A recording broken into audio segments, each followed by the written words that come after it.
Hey guys, what's up? Welcome back to Dark Souls. Okay, so we're gonna do something evil here. I'm gonna pop a soul, man. I'm gonna use the solaire. It makes a really good greatsword if you want to do that, so you can turn that soul into a pretty darn good weapon, if I do say so myself. However, I'm not really using greatswords. You can also turn it into a shield, I believe, but the items that you can use it to create, I'm never gonna use on this character, or probably any character. So, we're gonna pop it, and instead, we're gonna spend it, get 25 intelligence, heck yeah, and we're going to tune our magic, and we can now finally use crystal magic weapon. So how I got the souls in order to level up, I think it was 5 times. I used all my soul items, so as you can see I got 0 soul items left other than boss souls. And the reason why I did that is I wanted to be able to use this new upgraded spell, man. It's great. Alright, so in addition to that, one other thing I remembered that I should probably show off that I haven't done yet is there's a glitch, a very, like, kind of game-breaking glitch. Well, I don't know if it's necessarily game-breaking, but there's a thing that you can do that can help you out a lot in this game that I'm going to show off just to kind of show that you can do it. I'm not going to make use of it personally, but alright, so if you want to, you can actually, like, just freaking duplicate souls. It's pretty ridiculous. How you do that is you create an animation which doesn't allow you to use the soul. So for example, you can parry, you can swing your sword, and during that animation you cannot use the soul of Ornstein in this example. So what we're going to do is parry, pop the soul of Ornstein, and press X, so the game you know, figured out my input there that I wanted to use the soul of Ornstein. I'm going to try to drink an Estus flask now, and it's going to ask me, oh, do you want to use the soul of Ornstein? And I'm going to say yes. And I'm going to get the souls for it, I'm going to do the animation for it, but instead of using the soul of Ornstein, what I did is I used an Estus flask. As you can see, I'm now down to 4, and I was at 5, so that's just kind of a glitch that you can do in order to get souls. I'm not going to lie. I think it was my first playthrough.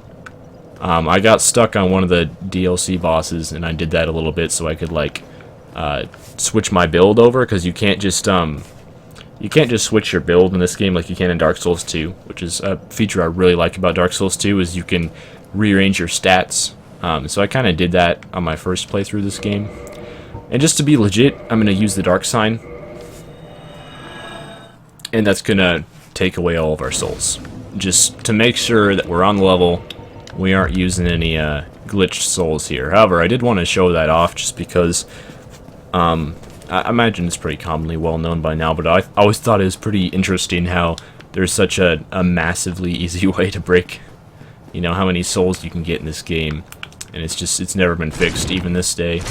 Current patch on PC, at least it works just fine. I imagine it's probably the same for, like, Xbox and PlayStation. You can probably still do it. Alright, so we're gonna go ahead and head into this boss fight here. And hopefully we'll get this boss done first try, but this boss is I wouldn't necessarily say he's difficult, but he has a lot of health. Oh shoot, okay, this guy's coming for us. You can try, but you will die. So it's a Taurus demon, you know? I mean, we've already fought this guy before. We fought him on the bridge after the Undead Burg, and now, in this section of the game, they're just like regular enemies. They're all over the place. So their attacks are kind of difficult to dodge if you're a melee character anyway. I'm just going to stab him in the crotch a few times. There we go. He's done. Alright, so, you know, they're not terribly difficult, but their attacks do a decent amount of damage. So if you get caught with one, if you get clipped or anything, it's going to hurt a little bit. There's another worm. He's not going to mess with you unless you get really, really close, though, so I'm just not even going to bother with him. There's an item up here. It's just a soul item. It's like 10,000 souls. I think it's the soul of a hero, yeah, which is 10,000. I'm not going to grab that, but that's another thing you can do. I'm starting to get a little bit lazy, man, when it comes to items and stuff. I'm just trying to, like, get through areas now.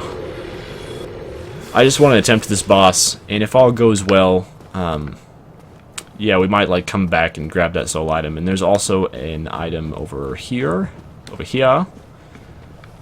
I don't really want to mess with that item. Way down there's a chest. I don't know if we can see it. I'm looking. I can't see it, but yeah, there is a chest down there. It contains the large fire ember, which allows you to upgrade weapons all the way up to fire plus 10. Not something I need, but that's another alternative. Okay, so before we head into the boss fight, let's power within, as is per usual. And for the first time ever, let's use crystal magic weapon. We get some sparkly crystal stuff around our weapon. We can head in and fight the demon firesage. No cutscene for this boss. Ah, I forgot. This doesn't have one. Alright, so this boss... Oh my goodness, we're doing good damage. I'm not gonna lie. This is some pretty decent damage, yo. Okay, so this boss's like whole thing is all the fire attacks. He also has a giant halberd. So, oh, we got clipped by that, man. I'm kind of disappointed in myself. Alright, so we should have like some decent fire defense, because the gold hemmed robes do have good fire defense. So I was kind of hoping that that would make the boss fight pretty doable. And we're just doing amazing damage against him. Get away, get away, get away. Okay, so if you don't have a lot of damage, what you want to do is just be super patient with this boss and stay behind his butt for the most part. Just like the very first demon that you fight in the game. It's the same deal with this guy. You just stay in his butt. And also, when we fought the Lost Demon, when we went back to the Undead Asylum, very, very similar. With all three of them, you just kind of try to stay behind him. They're much less dangerous from behind, and I'm not gonna lie, I don't think I've ever killed the boss that quickly before. That was redonkulous. I'm a little bit impressed. I'm not gonna lie, that was fast. You know, those hits were doing 300, 400 damage. I'm used to like doing maybe 200 damage at this point of the game when I fight him. So, crystal magic weapon and power within, they're doing work. Alright, so anyway, that boss fight was a little bit anticlimactic and a bit disappointing because I had no idea I was just going to completely destroy everything he stood for so quickly. Man, I'm still in a bit of shock at the moment. So if we go all the way up to the top here on this stairway, there's going to be a pretty sweet and useful shortcut. So I do want to get that unlocked.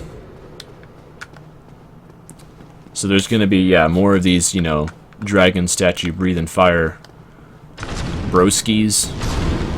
Get back! Get back! You don't know me like that! Yeah, I wasn't, you know, trying to get roasted there. Okay, they're all dead. Catastrophe averted. Soul of a brave warrior. That's like, what, 5,000-ish? Give or take a couple souls. I don't know them all off of memory, but anyway, we go all the way up here, and there's like this platform. This one looks eerily familiar, huh? Because there's a platform just like this, if I recall, all the way back up at the Daughter of Chaos bonfire. So let's stand on it and see what happens. Oh, it's a shortcut. Yes, this shortcut is super handy, especially because none of these bonfires that we're going to are warpable. So we can't warp to any of these bonfires. It sucks. Anyway, we're back at Daughters of Chaos. So yeah, if we head in there, there's the bonfire. Now there's one thing that I kind of want to do. We have 20 humanity at the moment, and how many 20 humanities? 420 humanities, right? So what we need is we actually just need, my math is failing, but we need 2 more humanities. I don't know why that was so hard to figure out. We need 2 more humanity in order to unlock an additional really, really cool shortcut. So what I'm going to do is, since it's only 2, I'm not going to go ahead and speed this up. I planned on, you know, just doing this off camera, speeding it up. But I can show how to farm humanity very effectively at this point in the game. So you want to have at least 1 humanity, and also the Covetous Gold Serpent Ring. You want to equip both of those things, and you want to warp to the depths. Yeah, we have to go back to this place. I was never a fan of the depths. They're pretty dark and scary, but we'll make it. So all those rats, I think in the depths episode I talked about, like, you know, there's a bunch of rats in the depths, and they're a really good way to gain humanity. Well, we're going to take advantage of that now. There's like a circuit that you can run through the depths, kill a bunch of rats, you gain a bunch of humanity, and we just need 2, so it shouldn't take too long. Hey, yo! These rats have no chill. Yeah. Anyway. Okay, so we already got one humanity. I just need one more. And then we're done. And I'm surprised. I did not think we were going to have this much humanity at this point in the game. I thought we were going to do some more farming. So I'm very thankful that it's not going to take much in terms of farming anyway. And yeah, these rats are super easy to kill now that we're coming back and we're all powerful and stuff. None of them dropped anything? Fine, be that way. So yeah, there's a bunch of rats that you can kill. We just need one more to be a gentleman and drop some goodies for us, and then we're ready to unlock the shortcut that we're going to be using to get to Lost Izalith, which is another of the late game areas. I think that's it, right? There's a drop here, correct? Yes, correct. Alright, that does it for this place. That was all. That's all I had. Okay, so now I'm actually going to, you know, I have to speed this part up or whatever. Let's go ahead and Homeward Bone. Should take us back to Daughters of Chaos. So what we want to do is, actually join this covenant. So we'll go ahead and enter in, and we'll abandon the former covenant, whatever covenant I was in. I can't even remember at this point. Probably Way of White, which is the one that you can join right after starting the game. You get the Great Chaos Fireball Pyromancy, which is a really powerful one if you're using Pyromancy, which we're not. So now we have to offer 30 humanities, and that's why I needed exactly 30. So we have 2 at the moment, 2 loose humanity, 20 more to use, and then additionally we also have 4 twin humanities, which are 2 each. So that all adds up to 30. So what I'm going to do, yeah, I'm just going to speed this part up, but you just give this female spider humanity one by one, and it takes quite a bit of time. Like, doing this whole process takes about 10 minutes, giving all the humanity and using all the humanity. So I'll be back once I've given her 30. Alright, that's gonna do it. I donated 30 humanities, took a little while, but it's gonna be worth it because the rewards are fairly decent. So we unlocked the Pyromancy Chaos Storm, which I assume is a powerful pyromancy. I've never used it before, but it's probably pretty good. Anyway, we are now done giving her humanity. You can go all the way up to rank 3, which I think is like 70 humanities. It's either 70 humanities or donate an additional 70 humanities for 100 total. I can't remember, but rank 3 is just if you want to get rank 3, if you want to be like Ultimate Covenant, you know, Loyalist or whatever. I'm not really down for that, so what we're going to be doing instead is, in addition to the Chaos Storm, you unlock another reward that is not explicitly mentioned. However, what you can do is come back here. This is the boss room where we fought the guy, the demon firesage, and we can just head straight back out and run to our left. And in here, there's going to be an additional shortcut. Now, if you don't want to fight the next boss, you can actually avoid him completely. The next boss is called the Centipede demon, and I will be fighting him at some point because I'm not skipping any bosses in this playthrough. But if you would prefer to not fight him, you can do that by going this way. And there's a bit of a drop here. There's not really any way to avoid it. You have to drop at some point. So we're going to try to land on the branch. Don't take too much fall damage, which is nice. And there's going to be a bunch of guys down here. So these things, sunlight maggots is what they're called. So if you want to, the interesting thing with these sunlight maggots, hopefully I will see an example of this, but they can actually drop sunlight metals. Oh, one just did. There we go. So we just got a sunlight metal. Oh, we got 2 sunlight metals. Cool. So if you want to get the rewards for the Warriors of the Sun Covenant, one thing you can do is, if you don't want to play online, or if you don't have the patience for like killing a ton of bosses online with other players, you can kill these things instead, and you just use that shortcut from the Daughters of Chaos bonfire. You make sure you have humanity, you make sure you have the ring, covetous silver serpent ring, or gold serpent ring, and you kill these guys. And that's all you gotta do. And it's pretty darn easy. You farm these sunlight maggots over and over until you eventually have enough. And then you unlock all the cool miracles and stuff from the Warriors of the Sun Covenant. Alright, so if you get the sunlight maggot as a drop from one of these well, sunlight maggots. Like, you get the thing that you can wear on your head as a drop. It's a helmet.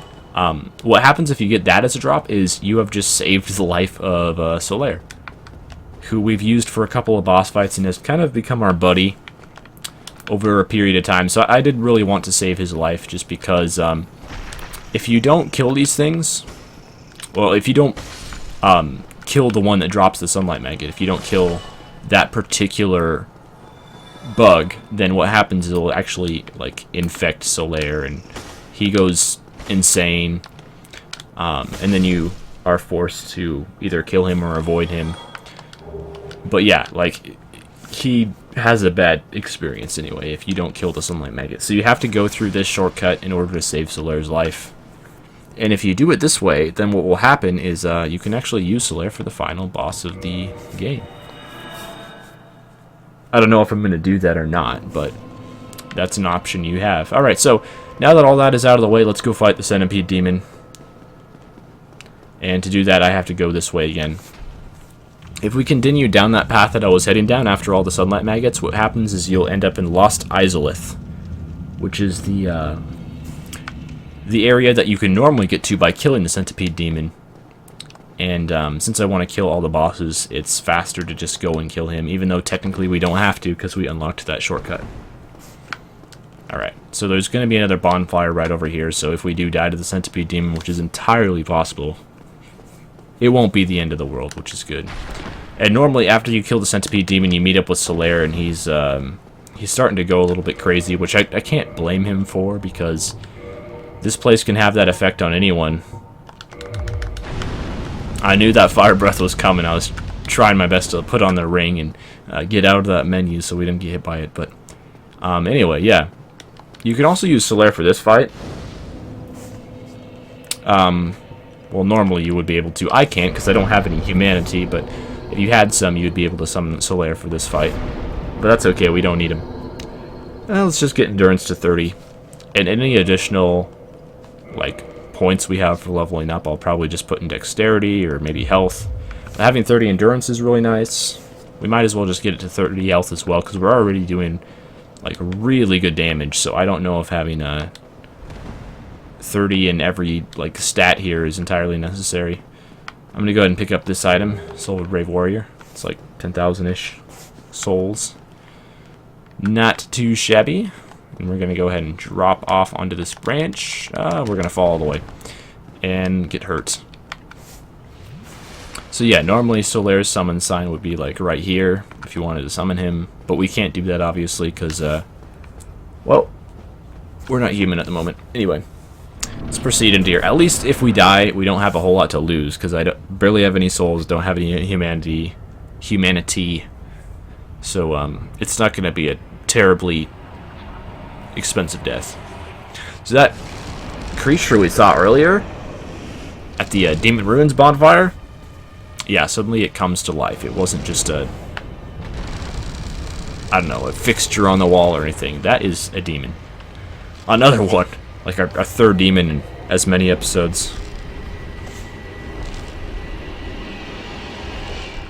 Alright, he's slowly walking towards us. Now what we're going to do, you can fight him here. I would recommend not doing that though. What we're going to do instead is run over to a slightly larger patch of land, which is just easier to fight him on. And he actually takes a while to get over here, so we can have some time to like buff up and stuff. I'm going to take the 2 green Titanite shards, use Power Within. He'll eventually make it over here, but he takes his sweet time doing it. So it's nice, you get a whole bunch of time to like get all your buffs ready and stuff. So, oh, that shouldn't have hit us, whatever. Eventually, he'll actually come onto the land, because if you try to fight him like in the lava, that's just not a good idea. Alright, come on land, man. It's really not that bad, I promise. Yeah, standing in the lava like really hurts, so I wouldn't recommend that to anyone. Get out of there. He's gonna jump. So I don't know this guy's attacks too well. I do know you can cut off his heads, though, and it actually makes him blind. It's pretty awesome. So he can't actually see you. Alright, let's drink up. But, I mean, the amount of damage we're doing is just freaking stupid, dude. Like, this build, how I created this build is I was just like, the thought process behind it was, you know, I want to try out buffs in this game, because usually what I've done in the past is I've just applied it, like, permanent enchantments to weapons, because that's typically what you do in Dark Souls, you know, you enchant your weapon, then you don't have to worry about buffing or anything. So I was like, you know what, I want to try out Crystal Magic Weapon, I want to try out Power Within, and the result apparently is just like stupid damage. It is insane, like how easily we're just going through every single boss fight. I'm trying to justify it now and be like, oh, I promise these bosses are actually hard if you're not killing everything so easily. But it is what it is, man, you know, that's all I can say. Yeah, this looks like it should be some sort of path or something. You can't get through there unless that's some sort of unlockable shortcut that I've never heard of before, but yeah. So the boss does drop a ring, and as you can see, standing in lava doesn't exactly hurt all that badly anymore. It's really not that bad. It used to be horrible burns everywhere on my face, but no longer is that the case. So we get another bonfire right here. I'm just going to go ahead and rest at it, because why not? And make sure we have full Estus, which at this point is just one extra Estus. And we'll talk to Solaire, see what's up. Why? Why? After all this searching, I still cannot find it. I think that's all he says. Why? Yeah, that's all he says at this point. Now, it's kind of obscure and a little bit hard to follow, but apparently what he's talking about is the sunlight maggot that we killed, the one that drops the sunlight maggot, and I'll show off what it looks like, actually, if you wear the helmet. It glows, it gives off light. This is what he was looking for. This was like his son, or what he believed to be his son anyway, his own personal son. He was looking for this sunlight maggot that he could put on his head. But what he didn't know is that it would turn him insane. And if you kill the sunlight maggot, he doesn't go insane, but he does become really depressed. Because, you know, he thinks his son has been taken from him. Son as in S-U-N, not S-O-N. Although, I mean, the Dark Souls story is so convoluted that it could be either way, honestly. But yeah, you know, he was looking for that sunlight maggot. That's what he thought was, you know, some sort of ultimate artifact of the Sun Covenant. And since you killed the maggot, it's not going to drive him insane, but it does make him pretty sad about things. Ah, so close to leveling up again. Anyway, we're now in Lost Izalith. That's the area coming up here. And what I think I'm going to do is, we're just going to end off here. Kind of a short episode, I apologize. But in the next one, there's a very, very irritating boss that probably won't be killed in one try. So I want to give us lots and lots of leeway in order to kill that boss. And it might take like all episode in order to do that. So I'm just going to end off here. Thanks. So yeah, thank you all for watching. I'll see you next time. Have a good one.